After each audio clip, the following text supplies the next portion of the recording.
Hey guys, hope you're doing well. It's Tolomic here with D&B Academy, and today I want to take a look at how you can resample your drums to create kind of intro and build up variations. So I've got the tune that we were using for the arrangement video just here, and we've got our drums in the intro.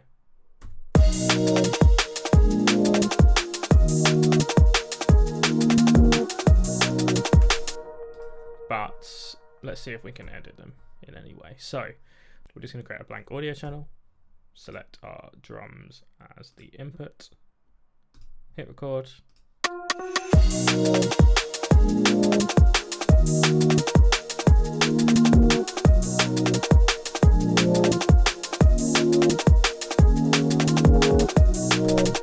And that will do for now. Just trim those ends off. Make sure that if you've got Ableton automatically fading the edges for you, that you make sure that it's not fading off any of your transients at the start, like that. So you just want to make sure it's flush at the start, basically. And now we've got our drums, bouncers, and audio channel.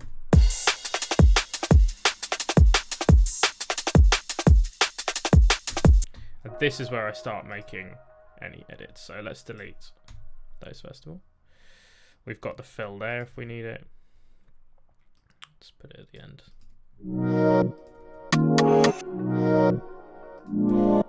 Cool. And now we'll go in, try the beats mode, and we'll see transients. So the way that this works is that what beats mode will do is slice up the audio into samples and then play those samples back as they were originally performed, unless you change the pitch or the volume or whatever, but it won't time stretch them in any way. And so what it does here is it will, at each of, because I've selected transients, at each of these grey markers, which are our transient markers, it will slice the audio and then play that back how we tell it to play it back. Okay, so if we use this one shot mode here, which is the arrow with the line, we'll play each one through and that's it, and it'll stop. If we use the two arrows, it will play through, and then if there's still time before the next transient marker, it will then loop it and play it again. It will keep playing it forwards repeatedly, and I'll show you what that sounds like in a second.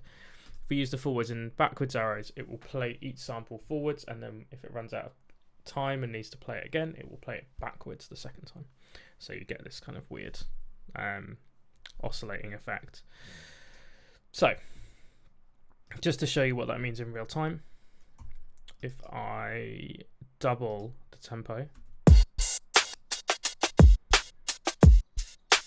you can hear there that it's got the gaps of silence, but it's only playing it once.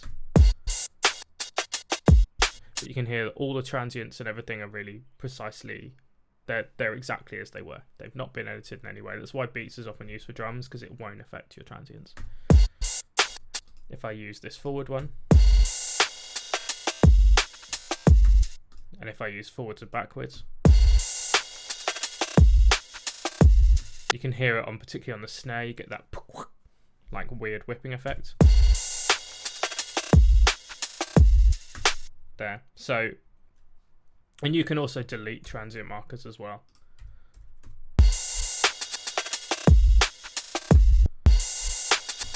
To create some kind of cool effects. But we can also, if we have it on one shot mode, playing back at the original speed, we can also, let me see if I can put those transient markers back first. There we go. We can also tighten the decay of the break.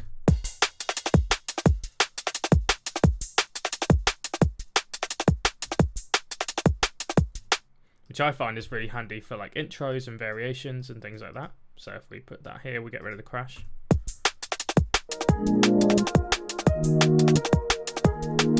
Maybe a little bit longer than that.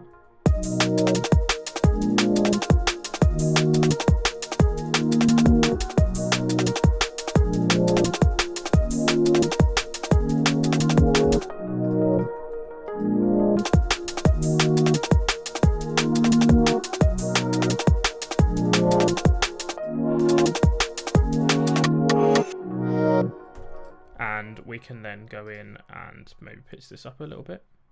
So let's take all of these and maybe pitch it up a semitone.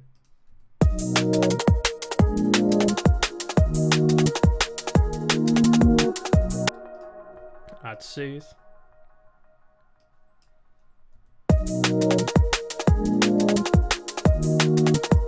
Just to reduce some of that harsh top end, and then a bit of EQ.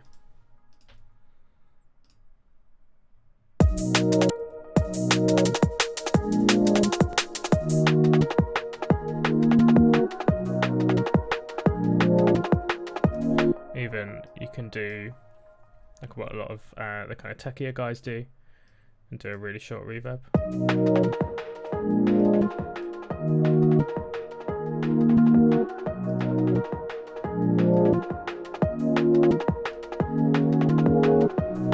So little things like that, but in bouncing out the drums as audio and then manipulating them, there's a lot of like more interesting techniques that we can get rather than just taking our break and stripping it down.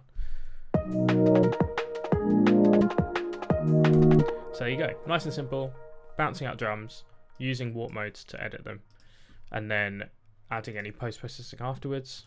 Some little tips, RC20 is great. You can add some like vinyl envelope following noise to it, little things like that. Any questions, let us know, and I'll see you in the next one.